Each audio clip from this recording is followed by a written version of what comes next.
ನಮಸ್ಕಾರ ಸ್ನೇಹಿತರೆ, ನಿಮ್ಮೆಲ್ಲರಿಗೂ ಆತ್ಮೀಯ ಸ್ವಾಗತ.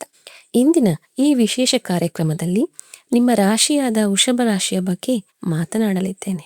ವೃಷಭ ರಾಶಿಯವರಿಗೆ ಮುಂಬರುವ ಸಮಯ ಹೇಗಿರಲಿದೆ, ಕೆಲವು ವಿಶೇಷ ಕೆಲಸಗಳು ಈಗ ನಿಮ್ಮ ರಾಶಿಯವರಿಗೆ ನೆರವೇರಲಿವೆಯೇ, ಎಲ್ಲವನ್ನೂ ವಿವರವಾಗಿ ಮಾತನಾಡೋಣ. ನಿಮ್ಮ ರಾಶಿಯ ಸ್ವಭಾವ, ಆರೋಗ್ಯ, ವೃತ್ತಿ ಜೀವನ, ಷೇರು ಮಾರುಕಟ್ಟೆ ಸಂಬಂಧಿಸಿದಂತೆ ಯಾವ ರೀತಿಯ ಯೋಗಗಳು ನಿರ್ಮಾಣವಾಗಲಿವೆ, ಆರ್ಥಿಕ ಸ್ಥಿತಿ ಹೇಗಿರಲಿದೆ, ಎಲ್ಲದರ ಬಗ್ಗೆಯೂ ವಿವರವಾಗಿ ಚರ್ಚಿಸೋಣ. ಬನ್ನಿ ವಿಡಿಯೋವನ್ನು ಪ್ರಾರಂಭಿಸೋಣ. ಈ ಮಾಹಿತಿಯು ಚಂದ್ರ ರಾಶಿಯ ಮೇಲೆ ಆಧಾರಿತವಾಗಿದೆ. ಹೆಸರಿನ ರಾಶಿ ಅಥವಾ ಲಗ್ನ ರಾಶಿಯ ಆಧಾರದ ಮೇಲೆಯೂ ನೀವು ಇದನ್ನು ನೋಡಬಹುದು. ಕಳೆದ ಸ್ವಲ್ಪ ಸಮಯದಿಂದ ಅಸ್ತಾವಸ್ಥೆಯಲ್ಲಿದ್ದ ದೇವಗುರು ಬೃಹಸ್ಪತಿ ಈಗ ಉದಯಿಸಿದ್ದಾರೆ. ಇದರ ನಂತರ ಆಗಸ್ಟ್ 19ರಂದು ದೇವಗುರುಗಳು ಇಂಥದ್ದೊಂದು ಪ್ರಮುಖ ನಕ್ಷತ್ರ ಪರಿವರ್ತನೆ ಮಾಡಿದ್ದಾರೆ. ಅದು ನಿಮ್ಮ ಜೀವನದಲ್ಲಿ ಮುಂದಿನ 75 ದಿನಗಳ ಅತ್ಯಂತ ಪ್ರಭಾವಶಾಲಿ ಮತ್ತು ಸಕಾರಾತ್ಮಕ ಚಕ್ರವನ್ನು ಪ್ರಾರಂಭಿಸಿದೆ. ಜ್ಯೋತಿಷ್ಯದ ದೃಷ್ಟಿಕೋನದಿಂದ ನೋಡುವುದಾದರೆ ವೃಷಭ ಲಗ್ನಕ್ಕೆ ಗುರುವು ಅಷ್ಟಮೇಷ ಅಂದರೆ 8ನೇ ಮನೆಯ ಅಧಿಪತಿಯಾಗಿದ್ದಾರೆ ಮತ್ತು ಏಕಾದಶೇಷ ಅಂದರೆ 11ನೇ ಮನೆಯ ಅಧಿಪತಿಯಾಗಿದ್ದಾರೆ. ಸಾಮಾನ್ಯವಾಗಿ ಗುರುವನ್ನು ವೃಷಭ ರಾಶಿಗೆ ಯೋಗಕಾರಕ ಎಂದು ಪರಿಗಣಿಸಲಾಗುವುದಿಲ್ಲ. ಆದರೆ ದೇವಗುರು ಬ್ರಹ್ಮಾಂಡದ ಅತ್ಯಂತ ಮಂಗಳಕರ ಗ್ರಹವಾಗಿದ್ದಾರೆ ಮತ್ತು ಅವರ ಮೂಲ ಸ್ವಭಾವ ಯಾವಾಗಲೂ ಶುಭವನ್ನು ನೀಡುವುದೇ ಆಗಿದೆ. ಜುಲೈ 15ರಿಂದ ಗುರು ಅಸ್ತಾವಸ್ಥೆಯಲ್ಲಿದ್ದರು, ಅಂದರೆ ಅವರ ಶಕ್ತಿಯ ಹರಿವು ನಿಂತು ಹೋಗಿತ್ತು. ಚಾತುರ್ಮಾಸದ ಕಾರಣದಿಂದಾಗಿಯೂ ಅನೇಕ ಶುಭ ಕಾರ್ಯಗಳು ಸ್ಥಗಿತಗೊಂಡಿದ್ದವು. ಆದರೆ ಆಗಸ್ಟ್ 12ರಂದು ಗುರು ಉದಯಿಸಿದ ತಕ್ಷಣ ನಿಮ್ಮ ನಿಂತು ಹೋದ ಕೆಲಸಗಳು, ಸಿಕ್ಕಿ ಹಾಕಿಕೊಂಡಿದ್ದ ಒಪ್ಪಂದಗಳು, ಡೀಲ್ಗಳು ಮತ್ತು ಬಾಕಿ ಉಳಿದಿದ್ದ ನಿರ್ಧಾರಗಳು ಹಠಾತ್ತನೆ ವೇಗವನ್ನು ಪಡೆದುಕೊಳ್ಳುತ್ತಿವೆ. ಪ್ರಸ್ತುತ ಗುರುವು ನಿಮ್ಮ 3ನೇ ಮನೆಯಲ್ಲಿ ಗೋಚಾರ ಮಾಡುತ್ತಿದ್ದಾರೆ. ಇದು ನಿಮ್ಮ ಪರಾಕ್ರಮ, ಧೈರ್ಯ ಮತ್ತು ಸಂವಹನದ ಅಂದರೆ ಕಮ್ಯುನಿಕೇಶನ್ ಮನೆಯಾಗಿದೆ. ಅತ್ಯಂತ ಪ್ರಮುಖವಾದ ವಿಷಯವೇನೆಂದರೆ ಅವರು ಕರ್ಕಾಟಕ ರಾಶಿಯಲ್ಲಿ ವಿರಾಜಮಾನರಾಗಿದ್ದಾರೆ. ಇದು ಅವರ ಸ್ವಂತ ಉಚ್ಚ ರಾಶಿಯಾಗಿದೆ. ಉಚ್ಚ ಸ್ಥಿತಿಯಲ್ಲಿರುವ ಗುರುವು 3ನೇ ಮನೆಯಲ್ಲಿ ಕುಳಿತಾಗ ಅವನು ವ್ಯಕ್ತಿಯ ಒಳಗಿನ ಭಯ ಮತ್ತು ಸಂಕೋಚವನ್ನು ಸಂಪೂರ್ಣವಾಗಿ ನಾಶಪಡಿಸುತ್ತಾನೆ. ನಿಮ್ಮ ಆಕರ್ಷಣೆ ಮತ್ತು ನಿಮ್ಮ ವ್ಯಕ್ತಿತ್ವವು ಹೊಸ ರೂಪವನ್ನು ಪಡೆಯುತ್ತದೆ. ಅಲ್ಲಿ ನಿಮ್ಮ ಆತ್ಮವಿಶ್ವಾಸವು ಸ್ಪಷ್ಟವಾಗಿ ಗೋಚರಿಸುತ್ತದೆ. ಆಗಸ್ಟ್ 19ರಂದು ಮುಂಜಾನೆ 3:10 ಅತ್ಯಂತ ಆಳವಾದ ಜ್ಯೋತಿಷ್ಯ ಸಮೀಕರಣವೊಂದು ರೂಪುಗೊಳ್ಳುತ್ತಿದೆ. ಈ ಸಮಯದಲ್ಲಿ ದೇವಗುರು ಬೃಹಸ್ಪತಿಯು ಪುಷ್ಯ ನಕ್ಷತ್ರದ ಶಕ್ತಿಯನ್ನು ಬಿಟ್ಟು ಆಶ್ಲೇಷ ನಕ್ಷತ್ರವನ್ನು ಪ್ರವೇಶಿಸಿದ್ದಾರೆ. ಆಶ್ಲೇಷ ನಕ್ಷತ್ರವು ಕರ್ಕಾಟಕ ರಾಶಿಯ ಮನೆಯ 13:20 ಭಾಗದಲ್ಲಿ ಬರುತ್ತದೆ. ಇದನ್ನು ನಾವು ಗಂಡಮೂಲ ನಕ್ಷತ್ರ ಎಂದು ಕರೆಯುತ್ತೇವೆ.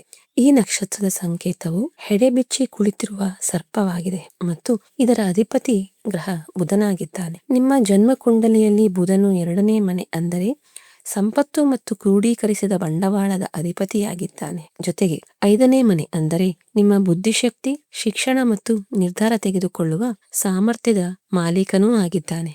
ಈ ಗೋಚಾರದ ಗಣಿತವು ಏನು ಹೇಳುತ್ತದೆ ಅಂದರೆ ರಹಸ್ಯಗಳು ಮತ್ತು ಹಠಾತ್ ಘಟನೆಗಳ ಮನೆಯಾದ 8ನೇ ಮನೆಯ ಅಧಿಪತಿ ಮತ್ತು ಲಾಭದ ಸ್ಥಾನವಾದ 11ನೇ ಮನೆಯ ಅಧಿಪತಿಯು ನಿಮ್ಮ ಪರಾಕ್ರಮ ಭಾವದಲ್ಲಿ ಕುಳಿತು ಹಣ ಮತ್ತು ಬುದ್ಧಿಯ ಅಧಿಪತಿಯ ನಕ್ಷತ್ರಕ್ಕೆ ಹೋಗಿದ್ದಾರೆ. ಇದರ ನೇರ ಅರ್ಥವೇನೆಂದರೆ ಜ್ಞಾನ ಮತ್ತು ರಹಸ್ಯದ ಅತಿ ದೊಡ್ಡ ಮತ್ತು ಸಕಾರಾತ್ಮಕ ಘರ್ಷಣೆಯು ಪ್ರಾರಂಭವಾಗಿದೆ. ಆಶ್ಲೇಷಾದ ಸರ್ಪವು ಸುರುಳಿ ಸುತ್ತಿಕೊಂಡು ಕುಳಿತಾಗ ಅದು ತನ್ನ ನೈಜ ಬೃಹತ್ ಗಾತ್ರವನ್ನು ಮರೆಮಾಡುತ್ತದೆ. ಅದೇ ರೀತಿ ಪ್ರಸ್ತುತ ನಿಮ್ಮ ಸಾಮರ್ಥ್ಯ ಅಥವಾ ನಿಮ್ಮ ಬಳಿ ಇರುವ ಹಣ ಎಷ್ಟು ಕಾಣುತ್ತಿದೆಯೋ ವಾಸ್ತವದಲ್ಲಿ ಅದು ಅದಕ್ಕಿಂತ ಬಹಳಷ್ಟಿದೆ. ನಿಮ್ಮ ಆ ಗುಪ್ತ ಸಾಮರ್ಥ್ಯವು ಪ್ರಪಂಚದ ಮುಂದೆ ಬರುವಂತಹ ಪರಿಸ್ಥಿತಿಗಳು ಇದ್ದಕ್ಕಿದ್ದಂತೆ ನಿರ್ಮಾಣವಾಗುತ್ತವೆ. ಈ ನಿರ್ದಿಷ್ಟ ಗೋಚಾರವು ಸಂಭವಿಸಿದಾಗಲೆಲ್ಲ ಮೊದಲನ ಘಟನೆಯು ಕೆಲವು ದೊಡ್ಡ ರಹಸ್ಯಗಳು ಬಹಿರಂಗಗೊಳ್ಳುವುದೇ ಆಗಿರುತ್ತದೆ ಎಂದು ಜ್ಯೋತಿಷ್ಯದ ಅನುಭವವು ಹೇಳುತ್ತದೆ. ಆಗಸ್ಟ್ 19ರಿಂದ ಅಕ್ಟೋಬರ್ 31ರ ನಡುವೆ ನಿಮ್ಮ ಸ್ವಂತ ವ್ಯಾಪಾರ ಪಾಲುದಾರ, ಆಪ್ತ ಕ್ಲೈಂಟ್ ಅಥವಾ ನೀವು ಹೆಚ್ಚು ನಂಬುವ ವ್ಯಕ್ತಿಯ ಯಾವುದೇ ಗುಪ್ತ ವಿಷಯವು ನಿಮ್ಮ ಮುಂದೆ ಬರುವ ಬಲವಾದ ಸಾಧ್ಯತೆ ಇದೆ. ಕೆಲವು ರಹಸ್ಯ ಇಮೇಲ್, ಯಾವುದೇ ಗುಪ್ತ ಷರತ್ತು ಅಥವಾ ಯಾವುದೇ ಆರ್ಥಿಕ ದಾಖಲೆಯು ಇದ್ದಕ್ಕಿದ್ದಂತೆ ನಿಮ್ಮ ಕೈ ಸೇರಬಹುದು. ಇದು ಪ್ರಕೃತಿಯ ಭದ್ರತಾ ಚಕ್ರವಾಗಿದೆ. ಇದು ಬೆನ್ನಿನ ಹಿಂದೆ ಆಗುವ ಯಾವುದೇ ಆರ್ಥಿಕ ನಷ್ಟದಿಂದ ನಿಮ್ಮನ್ನು ಕಾಪಾಡುತ್ತದೆ. ಏಕೆಂದರೆ ಲಾಭದ ಮನೆಯ ಮೇಲೆ ಗುರುವಿನ ಪೂರ್ಣ ದೃಷ್ಟಿ ಇರುತ್ತದೆ ಮತ್ತು ಅದು ನಿಮ್ಮ ಲಾಭದ ಪ್ರಮಾಣವನ್ನು ಅಂದರೆ ಪ್ರಾಫಿಟ್ ಮಾರ್ಜಿನ್ ಅನ್ನು ಸುರಕ್ಷಿತವಾಗಿರಿಸುತ್ತದೆ. ಈ 75 ದಿನಗಳ ಸಮಯವನ್ನು ನಾವು ನವಾಂಶ ಅಂದರೆ D9 ಕುಂಡಲಿಯ ಸೂಕ್ಷ್ಮ ಮಟ್ಟಕ್ಕೆ ಹೋಗಿ ಅರ್ಥ ಮಾಡಿಕೊಂಡರೆ ಅದರಲ್ಲಿ 4 ಪ್ರಮುಖ ಹಂತಗಳಿವೆ. ಮೊದಲ ಹಂತವು ಆಗಸ್ಟ್ 19ರಿಂದ ಸೆಪ್ಟೆಂಬರ್ 3ರವರೆಗೆ ಇರುತ್ತದೆ. ದೇವಗುರು ಬೃಹಸ್ಪತಿಯು ಆಶ್ಲೇಷ ನಕ್ಷತ್ರದ ಮೊದಲ ಹಂತವಾದ ಧನು ನವಾಂಶದಲ್ಲಿ ಗೋಚಾರ ಮಾಡುವ 16 ದಿನಗಳ ಸಮಯ ಇದಾಗಿದೆ. ವೃಷಭ ಲಕ್ಷದ ಕುಂಡಲಿಯಲ್ಲಿ ಧನು ರಾಶಿಯು 8ನೇ ಮನೆಯಲ್ಲಿ ಬರುತ್ತದೆ. ಈ ಅವಧಿಯ ಮುಖ್ಯ ಶಕ್ತಿಯು ಹಠಾತ್ ಘಟನೆಗಳ ಮೇಲೆ ಕೇಂದ್ರೀಕೃತವಾಗಿರುತ್ತದೆ. ನಿಮ್ಮ ಹಣವು ದೀರ್ಘಕಾಲದವರೆಗೆ ಸಿಲುಕಿಕೊಂಡಿದ್ದರೆ ಅಥವಾ ಯಾವುದೇ ಕ್ಲೈಂಟ್ ನಿಮ್ಮ ಪೇಮೆಂಟ್ ಅನ್ನು ತಡೆ ಹಿಡಿದಿದ್ದರೆ ಈ ಅವಧಿಯಲ್ಲಿ ರಿಕವರಿ ಮಾರ್ಗಗಳು ಇದ್ದಕ್ಕಿದ್ದಂತೆ ತೆರೆಯಲು ಪ್ರಾರಂಭಿಸುತ್ತವೆ. ನಿಮ್ಮ ಲಿಕ್ವಿಡ್ ಕ್ಯಾಶ್ ಹೆಚ್ಚಿಸಲು ನೀವು ಹೊಸ ಐಡಿಯಾಗಳನ್ನು ಪಡೆಯುತ್ತೀರಿ. 2ನೇ ಹಂತವು ಸೆಪ್ಟೆಂಬರ್ 4 ಮತ್ತು ಸೆಪ್ಟೆಂಬರ್ 19 ನಡುವೆ ಬರುತ್ತದೆ. ಈ ಸಮಯದಲ್ಲಿ ಗುರುವು ಮಕರ ನವಾಂಶದಲ್ಲಿರುತ್ತಾನೆ. ಇದು ನಿಮ್ಮ ಕುಂಡಲಿಯ 9ನೇ ಮನೆ ಅಂದರೆ ಅದೃಷ್ಟದ ಸ್ಥಾನವಾಗಿದೆ. ಈ ಅವಧಿಯು ನಿಮ್ಮ ಅದೃಷ್ಟದ ಅತ್ಯುನ್ನತ ಸಮಯವಾಗಿರುತ್ತದೆ. ತಿಂಗಳುಗಟ್ಟಲೆ ನೆನೆಗುದಿಗೆ ಬಿದ್ದಿದ್ದ ಸರ್ಕಾರಿ ಕೆಲಸಗಳು ಕ್ಲಿಯರ್ ಆಗತೊಡಗುತ್ತವೆ. ವಿದೇಶ ಪ್ರವಾಸ ಅಥವಾ PR ಗೆ ಸಂಬಂಧಿಸಿದ ಫೈಲ್ಗಳು ಇದ್ದಕ್ಕಿದ್ದಂತೆ ಮುಂದುವರಿಯುತ್ತದೆ. 3ನೇ ಹಂತವು ಸೆಪ್ಟೆಂಬರ್ 20ರಿಂದ ಅಕ್ಟೋಬರ್ 8ರವರೆಗೆ ನಡೆಯುತ್ತದೆ. ಆಗ ಗುರು ಕುಂಭ ನವಾಂಶದಲ್ಲಿರುತ್ತಾನೆ. ಕುಂಭವು ನಿಮ್ಮ 10ನೇ ಮನೆ ಅಂದರೆ ವೃತ್ತಿ ಜೀವನದ ಮನೆಯಾಗಿದೆ. ಉದ್ಯೋಗಿಗಳಿಗೆ ಇದು ಅವರ ವೃತ್ತಿ ಜೀವನದ ಅತ್ಯುತ್ತಮ ಸಮಯ ಎಂದು ಸಾಬೀತುಪಡಿಸುತ್ತದೆ. ಬಾಸ್ ಅಥವಾ ಮ್ಯಾನೇಜ್ಮೆಂಟ್ನೊಂದಿಗೆ ನಡೆಯುತ್ತಿರುವ ಸೈದ್ಧಾಂತಿಕ ಭಿನ್ನಾಭಿಪ್ರಾಯಗಳು ದೂರವಾಗುತ್ತವೆ ಮತ್ತು ನಿಮ್ಮ ಕೆಲಸಕ್ಕೆ ಸರಿಯಾದ ಗೌರವ ಸಿಗುತ್ತದೆ. ಅಂತಿಮ ಹಂತವು ಅಕ್ಟೋಬರ್ 9ರಿಂದ ಅಕ್ಟೋಬರ್ 31ರವರೆಗೆ ಇರುತ್ತದೆ. ಆಗ ಗುರು ಮೀನ ನವಾಂಶವನ್ನು ಪ್ರವೇಶಿಸುತ್ತಾನೆ. ಇದು ನಿಮ್ಮ 11ನೇ ಮನೆಯಾಗಿದೆ. ಈ 23 ದಿನಗಳ ಸಮಯವು ಸಂಪೂರ್ಣವಾಗಿ ಆರ್ಥಿಕ ಸಮೃದ್ಧಿಯ ಸಮಯ ಮತ್ತು ದೀರ್ಘಕಾಲದವರೆಗೆ ಅಪೂರ್ಣವಾಗಿ ಉಳಿದಿರುವ ಕೆಲವು ಪ್ರಮುಖ ಆಸೆಗಳನ್ನು ಈಡೇರಿಸುವ ಸಮಯವಾಗಿದೆ. ನಿಮ್ಮ ಹಣಕಾಸು ಮತ್ತು ಆರ್ಥಿಕ ಸ್ಥಿತಿಯ ಬಗ್ಗೆ ಮಾತನಾಡುವುದಾದರೆ ಬುಧ ಮತ್ತು ಗುರುವಿನ ಈ ಸಂಬಂಧವು ಅಪಾರ ಸಂಪತ್ತು ಗಳಿಸುವ ಯೋಗವನ್ನು ಸೃಷ್ಟಿಸುತ್ತಿದೆ.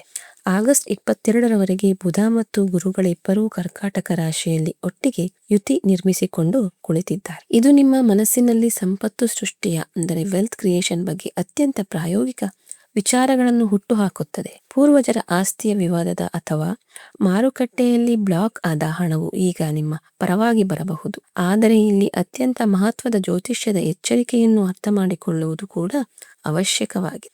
ಒಂದೆಡೆ ಗುರುವು ನಿಮಗೆ ಇದ್ದಕ್ಕಿದ್ದಂತೆ ಆರ್ಥಿಕ ಲಾಭವನ್ನು ನೀಡುತ್ತಿದ್ದರೆ ಮತ್ತೊಂದೆಡೆ ನಿಮ್ಮ ಸ್ವಂತ ರಾಶಾಧಿಪತಿ ಶುಕ್ರನು ಈ ಸಮಯದಲ್ಲಿ ನೀಚ ಸ್ಥಿತಿಯ ಮೂಲಕ ಹಾದು ಹೋಗುತ್ತಿದ್ದಾನೆ. ಇದರ ನೇರ ಪರಿಣಾಮವೆಂದರೆ ಎಷ್ಟೊಂದು ವೇಗವಾಗಿ ಹಣವು ನಿಮ್ಮ ಬಳಿಗೆ ಬರುತ್ತದೆಯೋ ಅಷ್ಟೇ ವೇಗವಾಗಿ ಹಠಾತ್ ದೊಡ್ಡ ಖರ್ಚುಗಳು ಸಹ ನಿಮ್ಮ ಮುಂದೆ ನಿಲ್ಲುತ್ತವೆ. ಮನೆ ನವೀಕರಣ ರಿನೋವೇಷನ್, ಯಾವುದೇ ಐಷಾರಾಮಿ ವಸ್ತುವಿನ ಖರೀದಿ ಅಥವಾ ಯಾವುದೇ ಹಠಾತ್ ಕೌಟುಂಬಿಕ ಅಗತ್ಯಗಳಿಗೆ ನಿಮ್ಮ ಲಿಕ್ವಿಡ್ ಕ್ಯಾಶ್ ಖರ್ಚಾಗಬಹುದು. ಆರ್ಥಿಕ ಬುದ್ಧಿವಂತಿಕೆಯನ್ನು ಸ್ಥಿರವಾಗಿಡಲು ನೀವು ಉತ್ತಮ ಗುಣಮಟ್ಟದ ಪಚ್ಚೆ ಹರಳನ್ನು ಪನ್ನ ಧರಿಸಬಹುದು. 5ರಿಂದ 6 ರತಿಯ ಪಚ್ಚೆ ಹರಳನ್ನು ಬುಧವಾರದಂದು ವಿಧಿವಿಧಾನಗಳೊಂದಿಗೆ ಕಿರುಬೆರಳಿಗೆ ಧರಿಸಬೇಕು. ಆದರೆ ನೆನಪಿರಲಿ, ವೃಷಭ ಲಗ್ನದವರು ಎಂದಿಗೂ ಪುಷ್ಯರಾಗವನ್ನು ಧರಿಸಬಾರದು. ಗುರುವು ನಿಮಗೆ ಮಾರಕ ಗ್ರಹದ ಪಾತ್ರವನ್ನು ಸಹ ನಿರ್ವಹಿಸುತ್ತಾನೆ. ಆದ್ದರಿಂದ ಪುಷ್ಯರಾಗವನ್ನು ಧರಿಸುವುದರಿಂದ ಇದ್ದಕ್ಕಿದ್ದಂತೆ ದೊಡ್ಡ ಆರ್ಥಿಕ ನಷ್ಟ ಉಂಟಾಗಬಹುದು. ವೃತ್ತಿ ಮತ್ತು ವ್ಯವಹಾರದ ಮುಂಭಾಗದಲ್ಲಿ 3ನೇ ಮನೆಯಲ್ಲಿ ಕುಳಿತಿರುವ ಗುರುವು ನಿಮ್ಮ 7ನೇ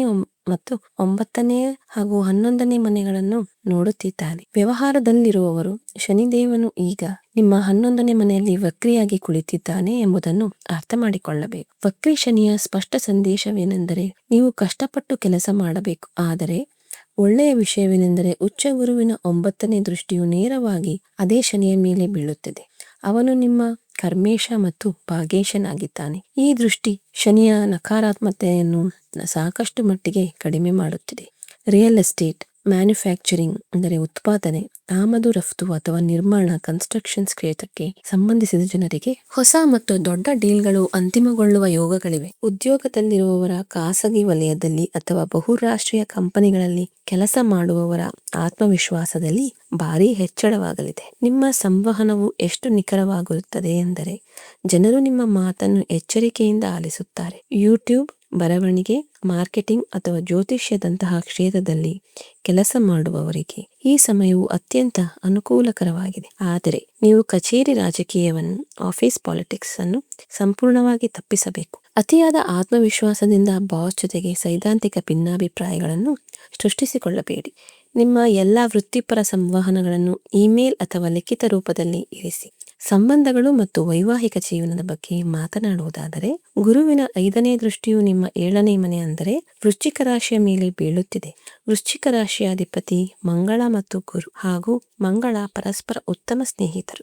7ನೇ ಮನೆಯ ಮೇಲೆ ಬೀಳುವ ಈ ಮಿತ್ರ ದೃಷ್ಟಿಯು ವಿವಾಹಿತ ದಂಪತಿಗಳ ನಡುವೆ ನಡೆಯುತ್ತಿರುವ ತಪ್ಪು ಗ್ರಹಿಕೆಗಳು, ಭಿನ್ನಾಭಿಪ್ರಾಯಗಳನ್ನು ನಿವಾರಿಸುತ್ತದೆ. ಪರಸ್ಪರ ಹೊಂದಾಣಿಕೆ ಉತ್ತಮವಾಗಿರುತ್ತದೆ.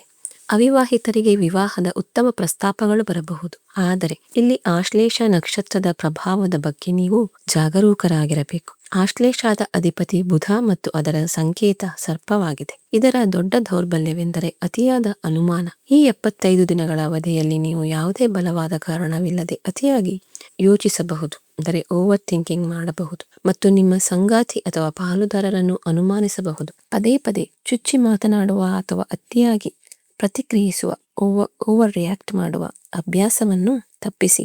ನಿಮ್ಮ ಸಂಬಂಧಗಳಲ್ಲಿ ಅನಗತ್ಯ ಅನುಮಾನಗಳಿಗೆ ಎಡೆಮಾಡಿಕೊಡಬೇಡಿ. ಇಲ್ಲದಿದ್ದರೆ ಈ ಸಮಯವು ಸಂಬಂಧಗಳನ್ನು ಸರಿಪಡಿಸಲು ಬದಲು ಹಾನಿ ಮಾಡಬಹುದು. ವಿದ್ಯಾರ್ಥಿಗಳಿಗೆ ತಮ್ಮ ಏಕಾಗ್ರತೆಯನ್ನು ಅರ್ಜುನನ ಬಾಣದಂತೆ ಕೇಂದ್ರೀಕರಿಸಲು ಇದು ಸಕಾಲವಾಗಿದೆ. 3ನೇ ಮನೆಯು ಸಕ್ರಿಯವಾಗಿದೆ ಮತ್ತು ದೃಷ್ಟಿ ಉನ್ನತ ಶಿಕ್ಷಣದ 9ನೇ ಮನೆಯ ಮೇಲಿದೆ. ಸೋಮಾರಿತನವನ್ನು ತ್ಯಜಿಸಿ. ಅದೃಷ್ಟವು ನಿಮ್ಮನ್ನು ಬೆಂಬಲಿಸಲು ಸಿದ್ಧವಾಗಿದೆ. ಗೃಹಿಣಿಯರಿಗೆ ಕುಟುಂಬದ ವಾತಾವರಣ ಸಕಾರಾತ್ಮಕವಾಗಿರುತ್ತದೆ. ಶುಭ ಕಾರ್ಯಗಳು ಅಥವಾ ಧಾರ್ಮಿಕ ಕಾರ್ಯಕ್ರಮಗಳು ನಡೆಯುವ ಸಾಧ್ಯತೆ ಇದೆ. ಕುಟುಂಬ ಯೋಜನೆಗೆ, ಫ್ಯಾಮಿಲಿ ಪ್ಲಾನಿಂಗ್ಗೆ ಕೂಡ ಈ ಸಮಯ ಬಹಳ ಅನುಕೂಲಕರವಾಗಿದೆ. ಅತ್ತೆಯ ಮನೆಯ ಕಡೆಯ ಸಣ್ಣ ಪುಟ್ಟ ವಿಷಯಗಳನ್ನು ದೊಡ್ಡದು ಮಾಡಬೇಡಿ. ನಿವೃತ್ತಿ ಹೊಂದಿದ ಜನರಿಗೆ ಈ ಸಮಯ ಆಧ್ಯಾತ್ಮಿಕ ಶಾಂತಿಯದ್ದಾಗಿರುತ್ತದೆ. ನಿಮ್ಮ ಮಾರ್ಗದರ್ಶನದಿಂದ ಕುಟುಂಬದ ನಿಂತು ಹೋದ ಕೆಲಸಗಳು ಪೂರ್ಣಗೊಳ್ಳುತ್ತವೆ ಮತ್ತು ಪೂರ್ವಜರ ಆಸ್ತಿಗೆ ಸಂಬಂಧಿಸಿದ ವಿಷಯಗಳಲ್ಲಿ ತೀರ್ಪು ನಿಮ್ಮ ಪರವಾಗಿ ಬರಬಹುದು. ಆರೋಗ್ಯದ ದೃಷ್ಟಿಯಿಂದ ವೃಷಭ ರಾಶಿಯ ಮೇಲೆ ಶನಿಯ ಯಾವುದೇ ಸಾಡೆ ಸಾತಿ ಅಥವಾ ದಯ್ಯ ನಡೆಯುತ್ತಿಲ್ಲ. ಆದರೆ 3ನೇ ಮನೆಯಲ್ಲಿ ಗುರುವಿನ ಸಕ್ರಿಯತೆಯಿಂದಾಗಿ ನಿಮ್ಮ ದೈಹಿಕ ಓಡಾಟ ಹೆಚ್ಚಾಗುತ್ತದೆ. ಕುತ್ತಿಗೆ ನೋವು, ಭುಜಗಳಲ್ಲಿ ಬಿಗಿತ ಅಥವಾ ಆಯಾಸ ಉಂಟಾಗಬಹುದು. ಅಜೀರ್ಣ ಅಥವಾ ಸಣ್ಣ ಪುಟ್ಟ ಹೊಟ್ಟೆಯ ಸಮಸ್ಯೆಗಳು ಕಾಣಿಸಿಕೊಳ್ಳಬಹುದು. ನಿಮ್ಮ ದಿನಚರಿಯಲ್ಲಿ ಯೋಗ ಅಥವಾ ವ್ಯಾಯಾಮವನ್ನು, ಅಂದರೆ ವರ್ಕೌಟ್ ಅನ್ನು ಖಂಡಿತವಾಗಿ ಸೇರಿಸಿಕೊಳ್ಳಿ. ಪ್ರಯಾಣದ ಬಗ್ಗೆ ಹೇಳುವುದಾದರೆ, ದೇಶದೊಳಗೆ ಸಣ್ಣ ಪ್ರಯಾಣಗಳು ಹೆಚ್ಚಾಗಿರುತ್ತದೆ. ಅವು ಸಂಪೂರ್ಣವಾಗಿ ಪೂರ್ವಯೋಜಿತವಾಗಿರುತ್ತದೆ. ವಿದೇಶ ಪ್ರವಾಸ ಮಾಡಲು ಇಚ್ಛಿಸುವವರಿಗೆ ದಾರಿ ತೆರೆಯಲಿದೆ. ಈ ಗೋಚಾರದ ಸಮಯದಲ್ಲಿ ನೀವು ಕೆಲವು ಕಟ್ಟುನಿಟ್ಟಾದ ನಿಯಮಗಳನ್ನು ಪಾಲಿಸಬೇಕು. ಯಾರನ್ನೂ ಕುರುಡಾಗಿ ನಂಬಬೇಡಿ. ಯಾವಾಗಲೂ ನಿಮ್ಮ ತರ್ಕವನ್ನು, ಲಾಜಿಕ್ ಬಳಸಿ. ಯಾವುದೇ ಕಾನೂನು ದಾಖಲೆ ಅಥವಾ ಹೊಸ ಒಪ್ಪಂದಕ್ಕೆ ಸಹಿ ಮಾಡುವಾಗ ಗುಪ್ತ ಷರತ್ತುಗಳನ್ನು, ಹಿಡನ್ ಕ್ಲಾಸ್ ಎಚ್ಚರಿಕೆಯಿಂದ ಓದಿ. ಕೇವಲ ಯೋಜನೆಗೆ, ಪ್ಲಾನಿಂಗ್ಗೆ ಸೀಮಿತರಾಗಬೇಡಿ. ಬದಲಾಗಿ ಅದನ್ನು ಕಾರ್ಯಗತಗೊಳಿಸುವಿಕೆಯ, ಅಂದರೆ ಎಕ್ಸಿಕ್ಯೂಷನ್ ಮೇಲೆ ಗಮನ ಹರಿಸಿ. ಪರಿಹಾರವಾಗಿ ನಿಮ್ಮ ಮಾತು ಮತ್ತು ಅನುಮಾನಾಸ್ಪದ ಸ್ವಭಾವವನ್ನು ಸಮತೋಲನಗೊಳಿಸಲು ಬುಧ ಗಾಯತ್ರಿ ಮಂತ್ರವನ್ನು ನಿಯಮಿತವಾಗಿ ಪಠಿಸಿ. ದೇವಗುರು ಬೃಹಸ್ಪತಿಯ ಕೃಪೆಗಾಗಿ ಪ್ರತಿ ಗುರುವಾರ ದೇವಸ್ಥಾನದಲ್ಲಿ ಕಡಲೆಬೇಳೆ ಮತ್ತು ಅರಿಶಿನವನ್ನು ದಾನ ಮಾಡಿ ಹಾಗೂ ಗೋಮಾತೆಗೆ ಮೇವು ತಿನ್ನಿಸಿ. ಮಾನಸಿಕ ಶಾಂತಿಗಾಗಿ ಪಂಚಮುಖಿ ರುದ್ರಾಕ್ಷಿಯನ್ನು ಧರಿಸುವುದು ಲಾಭದಾಯಕವಾಗಿರುತ್ತದೆ.